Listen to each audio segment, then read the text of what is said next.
Yeah, what's up, y'all? This your boy Zachy, and today I'm gonna be talking about really nothing, man. So sit back and enjoy the show. Partner.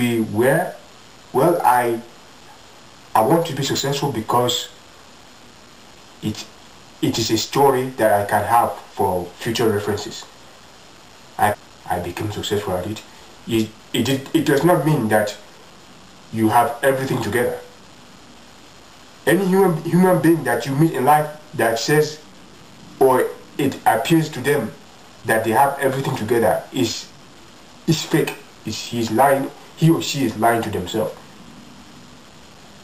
Because you are successful, or you are achieving, you have the credentials to achieve more than others, does not mean that you are you are now you have everything together. Because in life, problems are problems.